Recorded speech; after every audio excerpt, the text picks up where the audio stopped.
Boa noite a todos, estamos na disciplina de Mecânica Geral. Hoje nós iremos fazer exercícios de trabalho de força variável. Então, agora nós iremos fazer a resolução da lista. Então, vamos começar aqui pelo exercício 1. Então, determine o trabalho realizado por uma força que varia conforme a função abaixo, que é essa daqui, e que desloca o corpo de um ponto x igual a 2 até o ponto x igual a 4. Então, a gente tem uma função aqui de segundo grau, né? Provavelmente isso se a gente fizesse o gráfico, né? Seria uma parábola, e a gente vai de um x igual a 2 até um x igual a 4. O trabalho, pessoal, ele é integral, né, da força vezes o deslocamento, e ele é numericamente igual à área desse gráfico aqui de força por deslocamento. Então, é mais ou menos isso que a gente vai fazer. Então, essa é a fórmula, né, do trabalho, que a gente resolve essa integral de fx dx porque a força é variável. Quando a força não é variável, a gente simplesmente pode multiplicar a força por deslocamento, que já sai direto. Como a força é variável, a gente precisa resolver via integral. Então, substituindo a função x, que é o f de x, né, pela função que foi dada, a gente fica com essa equação aqui para resolver. Quem é constante, a gente pode colocar para fora da integral. Então, esse 3 sobre 2 aqui, ó, a gente pode colocar ele para fora da integral e fazer a integral de x quadrado. Quanto que é a integral de x quadrado, pessoal?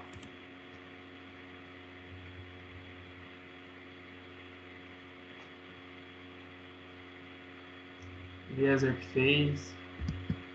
Foi o Eliezer que tinha feito? Foi, né? Você que tinha perguntado o valor aquela hora? Então, ó, se a gente integrar x quadrado, aqui eu coloquei o 3 meios para fora, né, da integral. Se eu integrar esse x quadrado, dá x ao cubo sobre 3. Essa integral desse x quadrado aqui. X ao cubo sobre 3. Como é uma integral definida, a gente tem que substituir os limites. Então, eu tenho que colocar o 2 no lugar desse x aqui, e depois eu coloco o 4 no lugar desse x. E aí eu subtraio um pelo outro. É igual quando a gente usa delta e faz final menos inicial, aqui é a mesma coisa. Então vai ficar 4 ao cubo sobre 3 menos 2 ao cubo sobre 3. E aí, se a gente calcular, né, esse trabalho, a gente chega num trabalho de 28 joules.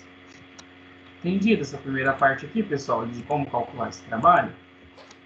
Entendido, professor. Tá, na letra B, a gente quer uma velocidade final que esse corpo vai atingir, caso ele tenha uma massa de 50 kg, e parta do repouso. Então, se eu estou aumentando a velocidade de um corpo, eu estou variando a energia cinética desse corpo. E como que eu faço para dar uma energia cinética do corpo para um corpo? Eu tenho que fazer um trabalho sobre esse corpo. O trabalho nós já calculamos, 28 joules. Então, se esse foi o trabalho feito, exatamente esses 28 joules serão responsáveis em variar a energia cinética desse corpo. Puta que pariu. Então, trabalho é igual a variação da energia cinética. Então, como a inicial vai ser zero, porque ele partiu do repouso, eu só escrevi a relação para o final ali, ó, mv² sobre 2, em que o que a gente quer é a velocidade. Trocando o trabalho ali por 28, a massa por 50, e aí, rolando a velocidade, né? Passo 2 multiplicando, 50 dividindo, e o quadrado que está ali no V, eu passo como raiz. Chega em aproximadamente 1,06 metros por segundo de velocidade. Tranquilo isso aqui, pessoal? Tranquilo. Ô, Tranquilo, professor. professor, só Agora essa tranquilo. primeira aí que eu fiz diferente, esse cálculo do limite aí. Como você fez? Eu não coloquei as constantes, igual você colocou aí 3 sobre 2. Não, mas se você não, você pode, se você fizer a integral aqui, depois você acaba cortando, então simplifica e dá dá no mesmo. Mas Entendi. você teve que fazer a integral, né? Sim.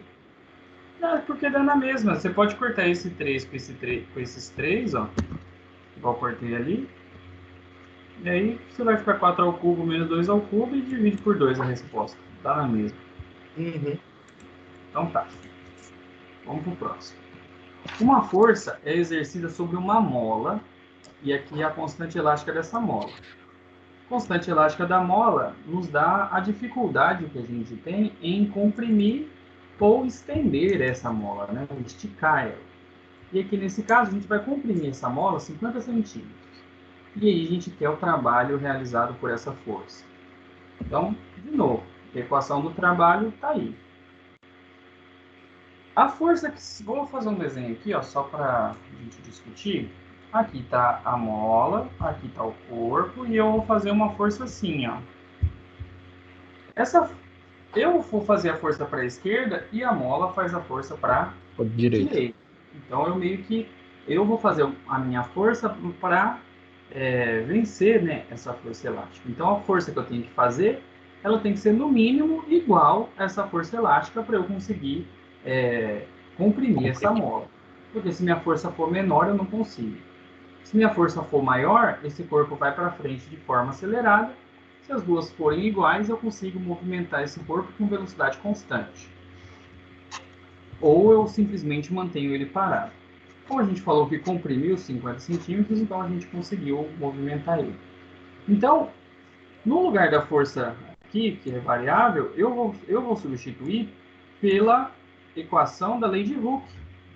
A força elástica, lá pela lei de Hooke, é a constante elástica vezes a deformação x, por exemplo, né? Já que está acontecendo no eixo x.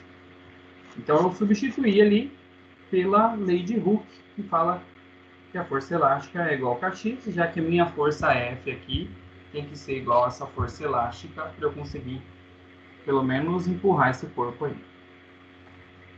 Então, se a gente fizer a integral de x dx, né? Só trocando aqui o k primeiro, né? Troquei o k por 2000. E essa integral vai de zero, que é a posição de equilíbrio aqui dessa massa, até 0,5, né? Porque a gente vai comprimir ela 50 centímetros. Então, é o limite da integração. Então, eu vou fazer a integral de 2000x dx.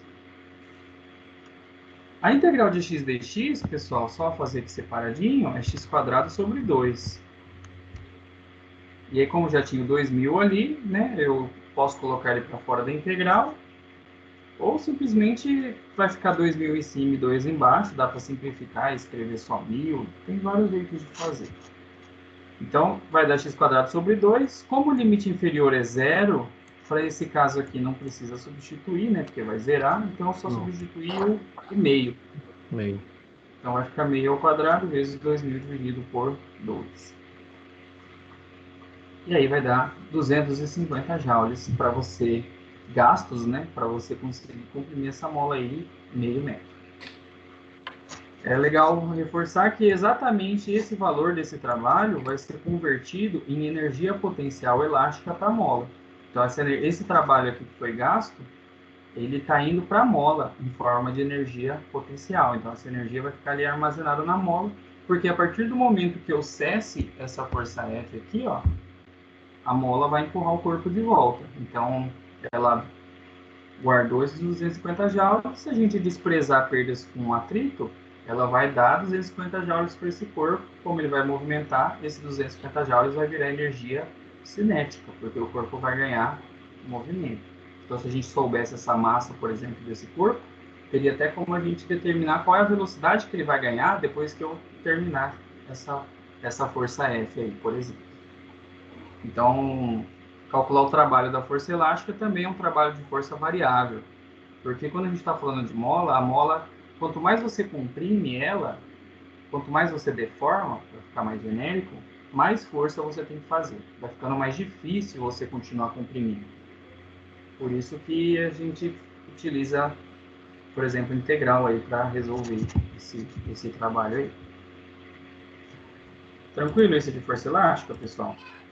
Boa. Beleza. Tá, e agora a gente tem o 3, que é o mais complicadinho aí dos 3 exercícios, que a gente vai ter um plano inclinado.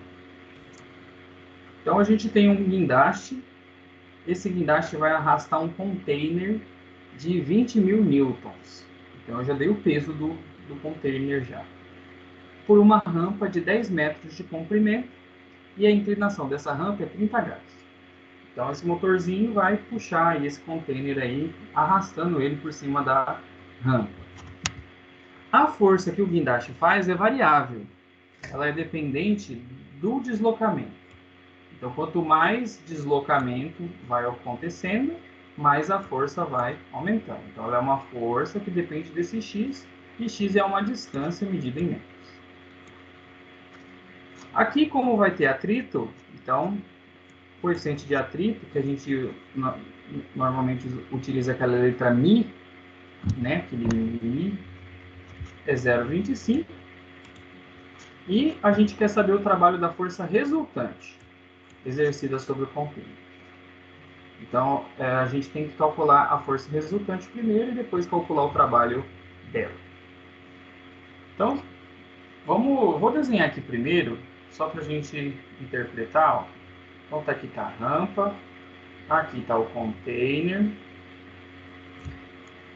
e aqui, vamos supor que aqui seja o motor aí que vai puxar ele.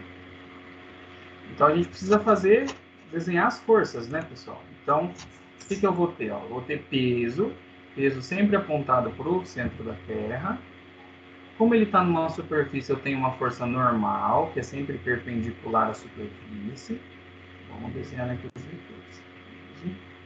Eu vou ter para cima aqui na corda, aqui eu vou ter a força do guindaste, né? Eu falei guindaste, mas desenhei um trem mais simples aqui, mas tudo bem.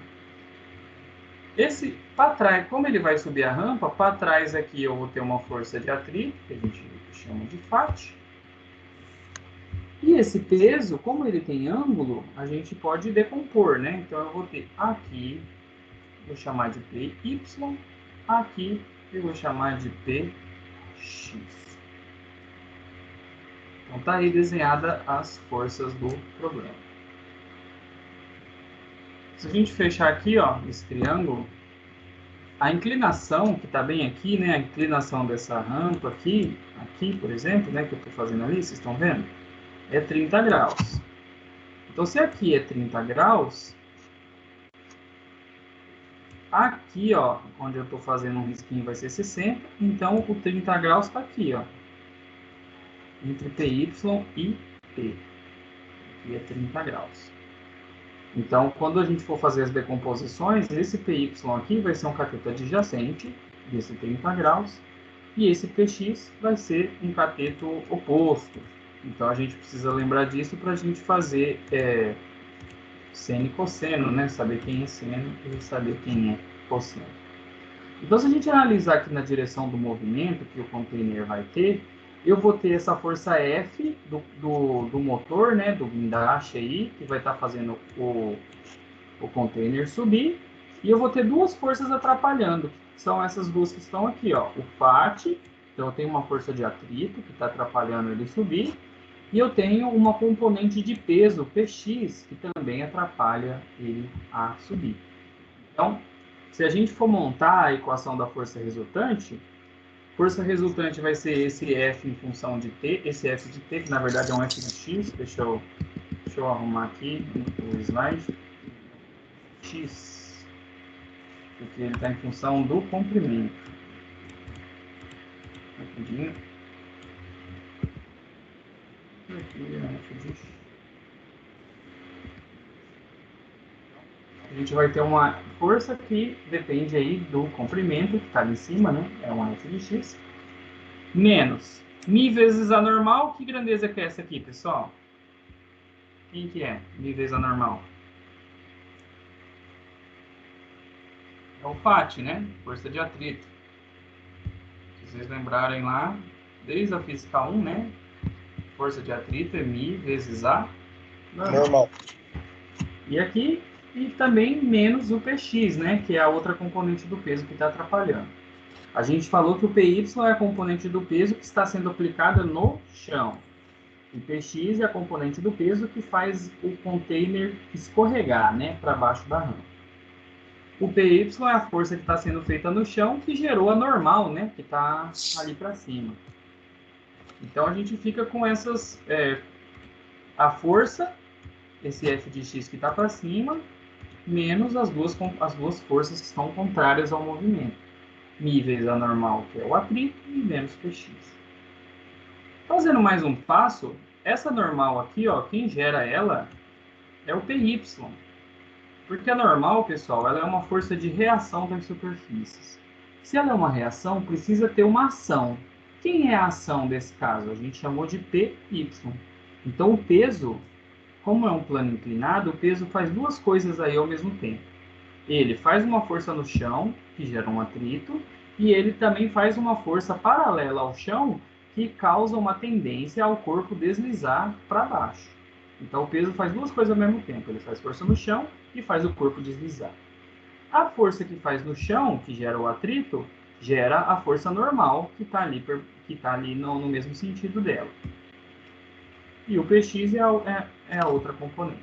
Por isso que no lugar da normal, como normal não tem fórmula, a gente tem que saber quem gerou ela para poder calcular, eu troquei normal por Py, porque Py é quem gerou essa normal. Vocês entenderam por que troca normal por Py? Porque é o Py que gera a normal. Certo? Certo. Então agora a gente pode usar as decomposições, né? Se Py é cateto adjacente de 30 e o Px é oposto, então no lugar do Py, como ele é adjacente, eu uso P cosseno. E o Px, como ficou um cateto oposto, eu uso P seno. Então eu posso trocar ali para calcular. Então, no lugar ali da força X, a gente tem 3.500 vezes X, que é o valor da força, menos, agora o coeficiente de atrito é 0,25, o peso é 20.000, né, que eu coloquei 20 kN, né, 20.000, vezes cosseno de 30, porque o Py é um cateto adjacente. Resolvendo o Px, vai ser peso, que é 20.000, vezes o seno, já que o Px é um cateto oposto. Então, se a gente jogar tudo isso aqui na calculadora, vai dar um número. Então, a primeira parcela deu 4.330 e a segunda parcela deu 10.000. E o 3.500x eu repeti, porque eu não posso somar quem não tem x com quem tem x, né? Se eu somar, então, essas duas parcelas negativas, então eu vou ficar com essa equação aqui, ó, para a força resultante. 3.500x menos 14.330,13. Na hora que eu somar 4.330 com o 10.000. Como o 2 é negativo, né, dá menos 14.330,13. Até aqui entendido, pessoal? Entendido. Entendido, professor. Só que a gente quer o trabalho, então a gente precisou escrever uma equação de força resultante para depois resolver o trabalho. Eu tenho que apagar o desenho ali do lado, tá, pessoal, para a gente fazer o trabalho. Então, equação do trabalho está aqui, integral de fx dx. E agora, no lugar como a gente quer o trabalho da força resultante, eu vou trocar ele pela equação que a gente achou, que foi esse 3.500x menos 14.330,13. Então, eu vou fazer a integral disso daqui. Então, eu integro esse pedaço e integro esse daqui. Então, esse dx é como se a gente fizesse uma integral de 3.500x dx e 14.330 dx. Tem uma propriedade na integral que fala que a integral da soma ou a integral da subtração é igual à soma ou subtração das integrais. Então, isso aqui é a mesma coisa de eu fazer essa integral aqui, ó. Vou escrever aqui embaixo. 3.500x dx menos a integral de 14.330 dx. Então, a integral de x dx aqui, ó, é x² sobre 2, e a integral de dx é simplesmente x. Então, se a gente resolver essa integral aí, vai ficar aqui embaixo essa resposta, ó. Integral de x é x² sobre 2, a constante eu coloco para fora, então eu repito ela. E aqui mesma coisa, isso aqui é constante, fica para fora, integral de dx é x. Só que a integral é de 0 a 10, então eu tenho que substituir 10 no lugar do x e depois substitui 0. Quando substitui 0, zera tudo. Então, a partir do 0 nem precisa fazer. Vamos só substituir o 10 no lugar do x para a gente ver quanto que vai dar o trabalho. Então, vai ficar 3.500 vezes 10 ao quadrado dividido por 2, menos 14.330 vezes 10, que a gente aplicou o 10 ali. E aí vai dar esse trabalho aqui da força resultante. 31.698,7 joules. Lembrando que esse aqui, pessoal, é o trabalho da força resultante. Cada força que tem esse problema, ela faz um trabalho no corpo. Então, se a gente pensar só a força só do guindaste, do motor do guindaste, era só a gente fazer só essa parcela aqui, ó, do 3.500x aqui, por exemplo. Se eu só jogasse isso aqui ali na integral, já seria a resposta do trabalho só do guindaste. Se eu jogasse só isso aqui, ó, na integral ali, ó, μ vezes a normal, eu ia achar o trabalho do atrito. Se eu jogasse px, eu ia achar o trabalho do tx. Então, se eu quisesse saber só quanto de energia que foi gasta pelo guindaste, era só resolver esse 3.500 aqui. Como o exercício pediu da força resultante, então a gente teve que diminuir as energias gastas pelo peso e a normal diminuir da energia do guindaste. Então, se a gente olhar aqui, ó, é como se fosse assim, ó, essa resposta aqui é o trabalho do guindaste, essa resposta aqui é o trabalho das outras forças, né, somadas aí. Que ficou com sinal negativo, porque por padrão, quem tira a energia de um corpo, trabalho negativo. Quem dá energia para o corpo, trabalho positivo. Então, esse aqui é o trabalho da força resultante, que seria a energia que vai ficar no corpo após ele deslocar esses 10 metros aí. Então, se a gente quisesse saber, por exemplo, qual é a velocidade que o corpo vai alcançar, já que a gente conhece a massa, a gente utilizaria essa energia aqui, ó, da força resultante, para calcular. Agora, se eu quero saber quanto joule gastou o guindaste, para eu saber, por exemplo, quanto de energia que eu tenho que fornecer para ele conseguir fazer isso, então a energia que o guindaste usou é maior que isso aqui. Então, é só resolver esse aqui, ó, esse 3.500 vezes 10 ao quadrado dividido por 2, e aí eu vou ter a energia só gasta pelo guindaste. E depois, se você transformar de quilowatt-hora, por exemplo, se ele for elétrico, você sabe quanto de energia que ele gastou, por exemplo. Então, acho que talvez o mais difícil, ou que precisa pensar um pouquinho, é para montar essa equação da força resultante. Depois que você tem a equação da força, é só fazer a integral aqui e ver quanto que dá. E aplicar os limites. Entendido, pessoal? Entendi, professor. Tá, eu vou Praticar. encerrar. Tá, Vamos falar agora só da nossa prova e depois eu já paro a gravação. Ó, isso aqui está postado lá para vocês.